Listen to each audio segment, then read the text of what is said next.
आपण ज्योतिषपीठाचे शंकराचार्य कसे आहात? 18 ऑक्टोबर 2022च्या सर्वोच्च न्यायालयाच्या आदेशानुसार जोपर्यंत न्यायालय पट्टाभिषेकाबाबत अग्रिम आदेश देत नाही, तोपर्यंत कोणताही धर्माचार्य ज्योतिर्मठाचा शंकराचार्य म्हणून पट्टाभिषिक्त होऊ शकत नाही. तरी आपण आपल्या शिबिराबाहेर आपल्या नावापुढे शंकराचार्य लिहून का प्रसिद्ध करत आहात? हे पत्र माघमेळा प्रशासनानं स्वामी अविमुक्तेश्वरानंद यांना पाठवलं आहे आणि पुढील 24 तासाच्या आत आपल्या नावापुढे शंकराचार्य लिहिण्याबाबत उत्तर मागितलं आहे. तर काय स्वामी अविमुक्तेश्वरानंद ज्योतिर्मठाचे शंकराचार्य नाहीत? मेळा प्रशासनानं ज्या सर्वोच्च न्यायालयाच्या आदेशाचा उल्लेख करत आहे तो नेमका काय आहे? स्वामी अविमुक्तेश्वरानंदांच्या शंकराचार्य पदावर कोणी काय आणि काय हस्तक्षेप किंवा आक्षेप घेतला आहे? काय याकडे त्यांचा पट्टाभिषेक फसवणूक म्हणून का म्हणतात? सर्व काही जाणून घेऊया या व्हिडिओमध्ये. नमस्कार, मी ज्ञानेश आणि तुम्ही पाहता डीसी मराठी. 18 जानेवारीला बौनी अमावस्येच्या दिवशी गंगा स्नानाला जाताना स्वामी अविमुक्तेश्वरानंद आणि माघमेळा प्रशासन यांच्यात वाद झाला. त्या दिवशी स्वामी अविमुक्तेश्वरानंद पालखीत बसून शिष्यांसह गंगा स्नानासाठी संगमाकडे जात होते.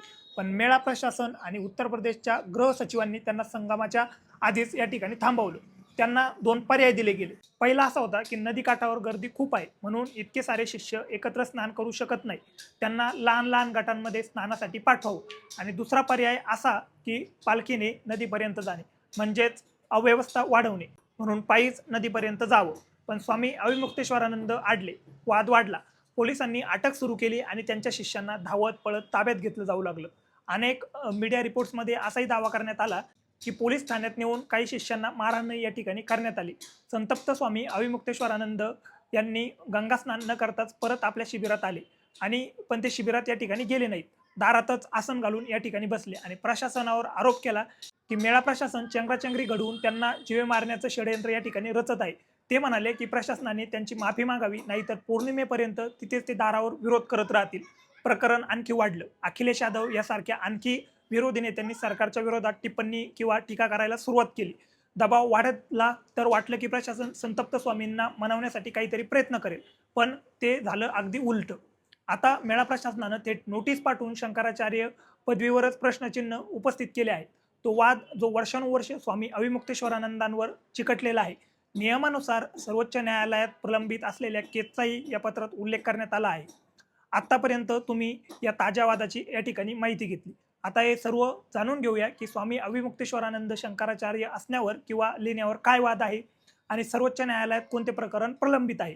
हा वाद समजून घेण्यासाठी सर्वप्रथम तुम्हाला हे समजलं पाहिजे की शंकराचार्य कसे बनतात आणि अविमुक्तेश्वरानंद कशा प्रकारे ज्योतिर्मठाचे शंकराचार्य झाले आहेत. मान्यता अशी आहे की आदि शंकराचार्यांनी देशात धर्मासाठी 4 मठाची स्थापना केली. पहिले ज्योतिर्मठ जे उत्तराखंडाच्या जोशी मठात आहे, दुसरे आहे शारदा मठ जे गुजरातच्या द्वारकेत आहे आणि तिसरे आहेत गोवर्धन मठ जे ओडिसाच्या पुरीमध्ये आहे आणि चौथे शृंगेरी मठ जे कर्नाटकात आहे.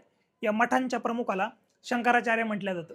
म्हणजेच देशात आता एक नाही तर 4 शंकराचार्य असतात. शंकराचार्यांची निवड कशी होईल, मठ कोणत्या कोणत्या नियमानुसार चालवली जातील, मठांच्या जबाबदाऱ्या काय काय असतील, या सगळ्याचे नियम आदि गुरु शंकराचार्यांनी आपल्या मठ्ठामन्नाय या ग्रंथात लिहून ठेवलं आहे. असे मानलं जातं की पूर्वी मठाच्या शंकराचार्यांची निवड शास्त्रार्थाद्वारे होत असे. विद्वान साधू संत येत आणि मग त्यांच्यात शास्त्रार्थ होत आणि जिंकणाऱ्याला शंकराचार्य या ठिकाणी घोषित केलं जात असे. या संपूर्ण प्रक्रियेत देशातील सर्व संन्यासी, आखाडे, इतर सर्व शंकराचार्य आणि काशी विद्वत परिषदेची यात अत्यंत महत्त्वाची या ठिकाणी भूमिका असे. पण कालांतराने ही प्रक्रिया बदलली. शास्त्रार्थाच्या जागी गुरु शिष्य परंपरेने घेतली, जी आजही सुरू आहे.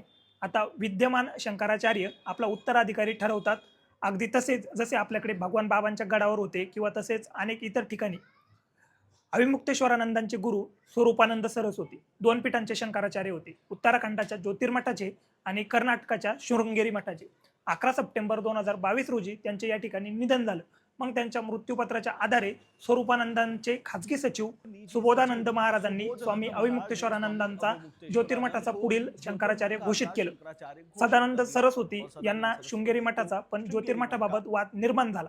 तो पुरीच्या गोवर्धन मठाच्या शंकराचार्यांनी सर्वोच्च न्यायालयात एक प्रतिज्ञापत्र दाखल केल्यानंतर आता प्रश्न असा उद्भवतो की का या वादाची मुळं अविमुक्तेश्वरानंदांच्या काळापेक्षाही आधीच्या काळाशी जोडलेली आहेत केवळ अविमुक्तेश्वरानंदच नाही तर त्यांचे गुरु स्वरूपानंद यांचाही शंकराचार्य बनण्यावर न्यायालयात आव्हान देण्यात आले होते. इंडिया टुडेच्या एका रिपोर्टनुसार सन 1951 मध्ये शंकराचार्य होते ब्रह्मानंद. 18 डिसेंबर 1952 रोजी ब्रह्मानंदांनी आपले मृत्यूपत्र लिहिलं, ज्यामध्ये रामजी त्रिपाठी, द्वारकाप्रसाद, विष्णुदेवानंद आणि परमानंद सरस्वती यांची नावं लिहिली गेली. म्हणजेच हे चौघे एकामागून एक शंकराचार्य बनणार.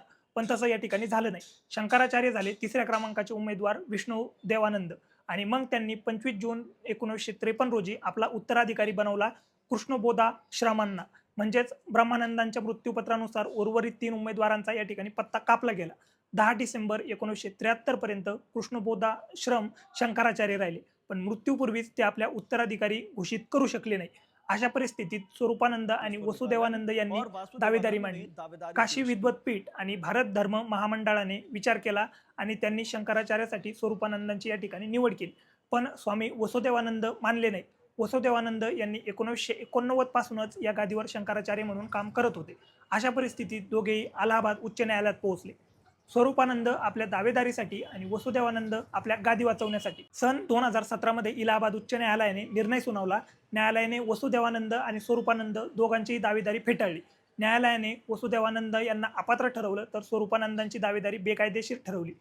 न्यायालयाने आदेश दिला की अखिल भारतीय धर्म महामंडळ, काशी विद्वत पीठ आणि 3 इतर शंकराचार्य पीठे मिळून ज्योतिर्मठाच्या नवीन शंकराचार्याची निवड करतील. तसेच असेही म्हटलं आणि जोपर्यंत निवड होत नाही तोपर्यंत स्वरूपानंद केअरटेकर म्हणून ज्योतिर्मठाच्या शंकराचार्याचं काम करत राहतील. व इलाहाबाद उच्च न्यायालयाच्या आदेशानुसार स्वरूपानंदांच्या जीवनकाळात दुसऱ्या क्रमांकाची निवड होऊ शकली नाही. 11 सप्टेंबर 2022 रोजी त्यांचे निधन झाले आणि त्यानंतर खासगी सचिव सुबोधानंद महाराजांनी त्यांच्या मृत्यूपत्रानुसार अविमुक्तेश्वरानंद यांना पुढील शंकराचार्य या ठिकाणी घोषित केलं.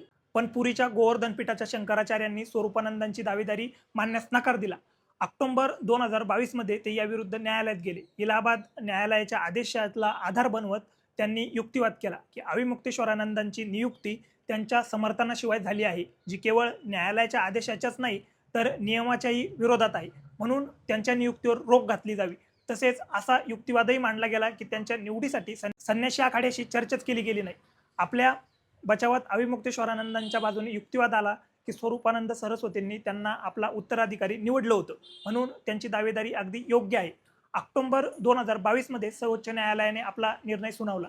त्यात म्हटलं गेलं की या प्रकरणात सर्वोच्च न्यायालयाचा जोपर्यंत पुढील आदेश येत नाही तोपर्यंत ज्योतिर्मठात कोणत्याही धर्माचार्याचा पट्टाभिषेक होऊ शकत नाही. पट्टाभिषेक म्हणजेच कोणत्याही धर्माचार्याला शंकराचार्य बनवणे, नियुक्त करणे, त्या प्रक्रियेला पट्टाभिषेक म्हटले जाते.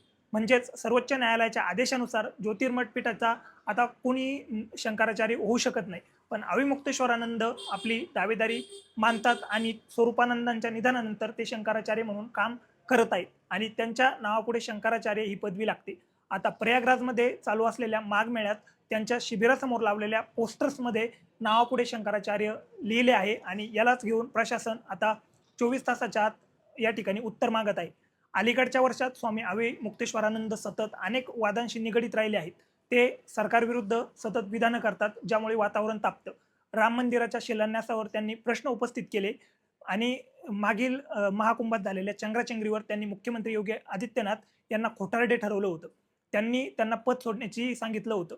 त्यांना जेव्हा विचारण्यात आलं की तुम्ही राजकारणात हस्तक्षेप का करत राहता, तेव्हा त्यांनी म्हटलं होतं की आम्ही संन्यासी आहोत, आम्हाला राजकीय विधाने करू नये, ही गोष्ट अगदी बरोबर आहे, आम्ही याच तत्वाचे आहोत, पण राजकारण्यांनी तर धर्माच्या बाबतीत पुढे जाऊ नये. राजकारणी धर्मात हस्तक्षेप करेल तर तुम्ही लोक त्यांचे समर्थन करता. राजकारणाचे लोक धर्मात हस्तक्षेप करणे बंद करा. आम्ही हमी देतो की आम्ही राजकारणावर यानंतर बोलणार नाही. तर हा आहे स्वामी अविमुक्तेश्वरानंदांच्या शंकराचार्य पदवीशी संबंधित संपूर्ण वाद. स्वामी अविमुक्तेश्वरानंद सध्या माघ मेळाव्यात आपल्या शिबिरासमोर आसन घालून बसलेले आहेत.